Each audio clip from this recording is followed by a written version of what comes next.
അമേരിക്കയിലെ ടെക്സസിലുണ്ടായ മിന്നൽ പ്രളയത്തിൽ 13 പേർ മരിച്ചതായി റിപ്പോർട്ട്. ഗദലേപ്പു നദിയിലെ ജലനിരപ്പ് വൻതോതിൽ ഉയർന്നതിനെ തുടർന്നാണ് ദുരന്തം.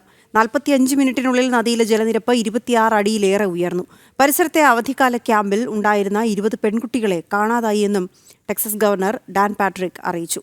ഐസൺ ജോസ് ചേരുന്ന വിവരങ്ങളുമായി. ഐസൺ, കാലാവസ്ഥാ മുന്നറിയിപ്പുകളൊന്നും ഉണ്ടായിരുന്നില്ലേ? ഈ ടെക്സസിൽ എങ്ങനെയാണ് ഈ മിന്നൽ പ്രളയം ഉണ്ടാകാനിടയായത്?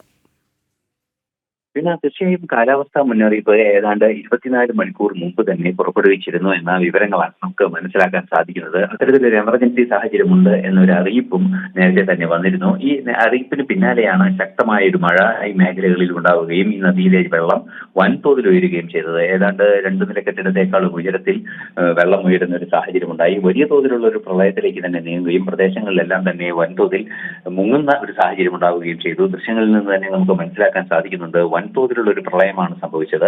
ഇത്തരത്തിൽ വാഹനങ്ങളെല്ലാം തന്നെ ഒഴുകിപ്പോവുകയും കെട്ടിടങ്ങൾക്ക് നാശമുണ്ടാവുകയും ഒക്കെ ചെയ്തിട്ടുണ്ട്. അതുപോലെ തന്നെ ഈ നദിയുടെ ഗതി തന്നെ മാറിയ ഒരു സാഹചര്യം പലയിടങ്ങളിലും മനസ്സിലാക്കാനും സാധിക്കുന്നുണ്ട്. അതൊക്കെ തന്നെ വൻതോതിലുള്ള നാശനഷ്ടങ്ങൾ ഉണ്ടാക്കിയെന്നാണ് അറിയാൻ സാധിക്കുന്നത്. നിലവിലെ സാഹചര്യത്തിൽ 13 പേർ മരിച്ചു എന്ന വിവരങ്ങൾ പുറത്തു വരുന്നുണ്ട് എങ്കിൽ കൂടി നേരത്തെ വീണ സൂചിപ്പിച്ചതുപോലെ 20ഓളം പെൺകുട്ടികളെ സമ്മർ ക്യാമ്പിലുണ്ടായിരുന്ന 20ഓളം പെൺകുട്ടികളെ കാണാതായിട്ടുണ്ട് എന്നും അറിയാൻ സാധിക്കുന്നുണ്ട്.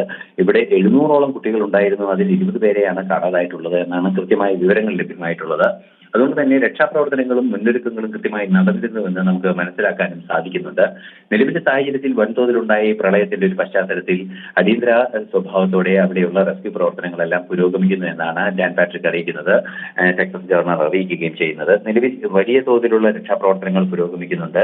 മാത്രമല്ല മഴയ്ക്ക് അല്പം ശാന്തത ലഭിച്ചിട്ടുണ്ട്, അല്ലെങ്കിൽ ഇത്തരത്തിൽ വൻ പ്രളയം നിയന്ത്രണ വിധേയമായിട്ടുണ്ട് എങ്കിൽ കൂടി വലിയ തോതിലുള്ള രക്ഷാപ്രവർത്തനങ്ങൾക്കുള്ള സാധ്യത പൂർണ്ണമായും നടപ്പായിട്ടില്ല എന്ന വിവരങ്ങളും ചില അനൌദ്യോഗികമായി പുറത്തു വരുന്നുണ്ട്. നിലവിലെ സൂചനകൾ അനുസരിച്ച് വൻതോതിലുള്ള പ്രളയത്തിൽ 13 പേർ മരിച്ചു എന്നാണ് അവസാനമായി അന്തിമമായി ഇപ്പോൾ സർക്കാരിന്റെ ഭാഗത്തു നിന്നെല്ലാം തന്നെ കണക്കുകൾ പുറത്തു വരുന്നുണ്ട്. പക്ഷേ ഈ മരണസംഖ്യ ഉയരാനുള്ള സാധ്യത ഒട്ടും തള്ളിക്കളയാനാവില്ല എന്നും വ്യക്തമാക്കപ്പെടുന്നുണ്ട്. നിലവിൽ ചില കൂടുതൽ മരണങ്ങളൊക്കെ റിപ്പോർട്ട് ചെയ്തതായി അറിയിക്കുന്നുണ്ട് എങ്കിൽ കൂടി ഔദ്യോഗികമായ ഒരു സ്ഥിരീകരണം അമേരിക്കയുടെ ഭാഗത്തു നിന്ന് സംബന്ധിച്ച് ഉണ്ടായിട്ടില്ല എന്നതുകൊണ്ട് തന്നെ അക്കാര്യത്തിൽ ഒരു സ്ഥിരീകരണം ഇനിയും വരേണ്ടതുണ്ട് എന്നത് തന്നെയാണ് മനസ്സിലാക്കാനും സാധിക്കുന്നത്. നിലവിൽ ഈ പ്രളയം ഏതാണ്ട് മണിക്കൂറുകളോളം നീണ്ടുനിന്ന വലിയൊരു പ്രളയത്തെ ഇപ്പോൾ കുറെയൊക്കെ രക്ഷാപ്രവർത്തനങ്ങൾ സാധ്യമാകുന്ന രീതിയിൽ താഴ്ന്നിട്ടുണ്ട് വെള്ളം എന്ന് പലയിടങ്ങളിലും. അതുപോലെ തന്നെ ശക്തമായ ഒഴുക്കൊഴുമ്പ് മാറിയിട്ടുണ്ട് എന്നൊക്കെ തന്നെ വിവരങ്ങൾ ലഭിക്കുന്നുണ്ടെങ്കിൽ കൂടി നദിയിലെ ജലനിരപ്പ് ഉയർന്നത് വലിയ തോതിൽ പ്രശ്നങ്ങൾ സൃഷ്ടിക്കുകയും ചെയ്യുന്നുണ്ട്. വീണ.